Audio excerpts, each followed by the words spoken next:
And thoughts, impressions, what y'all think? Oh, yeah. Hey, we should start off with the one who's the biggest Star Wars fan here. Allie. I am so excited.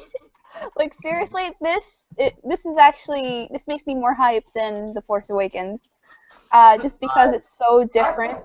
Is it the director who did Godzilla, right? Yes. Yeah. The only thing I keep hearing, I never saw the movie, but I keep hearing that like you don't see the monster until like 30 minutes, like, at the end of the movie. But And even then, you don't see the monster. yeah, that's the thing I'm a little worried about is that he's gonna keep teasing at a really great action scene, but it's like, it's not gonna really Keeps cutting get to away. the point. Yeah, it keeps cutting away or something. That pissed me off so much in Godzilla. This time, just switch out Godzilla with Darth Vader. They just keep cutting it out of shit. Oh man, if they did that, if they teased Darth Vader through the whole thing and then like the last 15 minutes, hey, I'm here, guys. I'd be like, I'm out. I'm out. Why Bye. do you need Darth Vader for this story? He could stand on his own without him. Yeah, it can. But I think that because he's such like a leader or the face of the Empire, sort of, Icon. that it would make an icon, but like it makes sense because he's like he's like the second hand to the Emperor. It makes sense for him to be in the movie when they're talking about the Death Star, Yeah, but it feels like it'd be the same thing where people complain about Force Awakens, like, oh, you made all these callbacks to connect everything back to the original movie. Well, Justin, I'm going to actually defend Allie. I'm going to actually pull out my Star Wars nerd card. I rarely use it again. But in the beginning, if you watch Episode 1, he mentions how the plan's getting stolen is kind of his fault, and that's the main reason he's chasing for it. Yeah. So it's a perfectly level mission because it's his fault for it being taken. Quick And question. I I was with you. Hold on. I was with you, Justin. Like, yeah, like why they have Darth Vader? It could stand on its own. But from what I was hearing about what Darth Vader's appearance in the cartoon Star Wars Rebels. Wait, hold on. I actually have a good point. But I was using him in the cartoon very effectively. Like they was making Darth Vader seem very menacing in that. So I was saying, like, if they can translate that to this film, that would be very effective. JP actually brings up a good point because like I believe this too. Like the movies are really going to borrow from the expanded universe that they kind of just like retconned, but like mainly because of games like Knights of the Old Republic, the comics, some of the EU stuff. Like this film is really fascinating people. Like they're really probably going to go in a new direction. From what I hear, the dude who's supposed to be the main villain, the guy with the white cape, who Ben Mendelsohn's playing, there's rumors to believe he's a character from A New Hope, where they show a dude in a big white cape and outfit in the table at the beginning.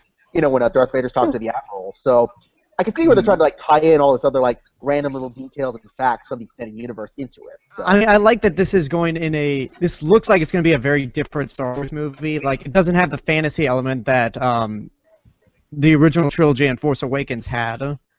I might be one of the few people who, or at least in this group, that likes Godzilla. And, well, because I've grown up with Godzilla movies my whole life, so it was refreshing to see a new take. Yeah. Hey, Alex, I'm right there with you. You're not alone. I actually like the Godzilla too. Yeah, this time we don't get to see Godzilla. That's the new take here. Well, here's what I'll say. With Godzilla, whether you like it or not, that was like a new take, so it was just a different style. With here, I don't think Gareth Edwards would be allowed to tease anything because it's still within an established universe. He's still going to have to go through some rules. I like seeing the old stormtroopers and some of the newer designs that still look like they could be out of the late 70s, early 80s. Like Felicity Jones in here, and hate that we have all these people, once again, saying like, oh, another female lead in Star Wars. It's like, go fuck yourself. Not talk about that. Not talk about that, please. Yeah, it's all right. Somewhere J.J. Abrams is looking back on Force Awakens and saying, why didn't he get the raid guys to fight? They got Donnie Yen to kick Stormtrooper butts. Yes, exactly. IP man. IP man. It's like, the raid guys, some of the best fighters in Hollywood. Nope, didn't Yes, because they had it's just a shame that they had the raid people in there. They could have been easily like the Knights of Ren, and so you should have them in the suits. Like, no, seriously, think about it. Like those guys as the raid. They are some of the most incredible choreographers and martial artists you'll see. Oh, yeah. And so putting them in like Knights of Ren suits, like you when Kylo went to go kill all of Luke's students, that would have been crazy to see them like actually doing skills and stuff like that. And well, Well, we actually never saw that. All the Knights of Ren had masks, so there's a chance that they could just hire them again, but just put them in those masks. Yeah, that's Or- true. Or what they could have done is just retcon them and said, oh, they were clones, and let them have their own side adventure. Oh. We didn't see the Content Club get killed, so maybe they'll come back in like episode 9. Nah, they could be a DVD special where they go on an adventure with Ewoks. Going back to something that Hello Greedo said on his YouTube channel. I hope like this movie has no relation to like any of the main characters in the saga because nothing has to be connected. Except Darth Vader. Well, okay, Darth Vader, but I mean like with Felicity Jones's character, don't have her be related to some of the characters in the saga. Not everybody has to be related in Star Wars. Huh? Yeah.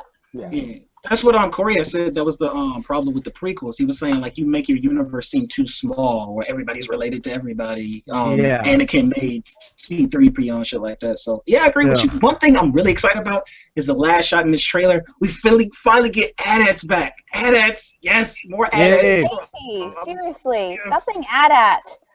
Wait, Don't it is say I love this. Or whatever. No, it's AT-AT. Get it Thank right. you. It's the same thing. It's the No, Imperial no. Walkers. Okay, in Ali's defense, you don't say ATSTUS for the ATS. Thank you. Yeah. That's true. Like, you don't say USA for America, you say USA. So just AT-AT. No, I've heard You suck. Man, that's gonna. It's weird because I've heard it said both ways in other forms of media. Like the Rogue Squadron games call them AT-ATs, and then the new Battlefront calls them AT-ATs. Yeah, see, I think this is like a bigger nerd Tomato, rivalry tomato. than like how people pronounce Ryu and Ryu. Like, Well, damn, the way man, Anthony pronounces get it it is Rue, so. But Tish. right. Damn it, He Justin. does sense of scale very well too. Like he made the monsters look fucking huge in Godzilla, and you can see here, the big ships that are obviously fucking huge, and then the huge fucking Death Star in the background. Hold on, Anthony. I gotta play this for the people who are watching this conversation are not into Star Wars. You're a fucking nerd. You're a fucking nerd.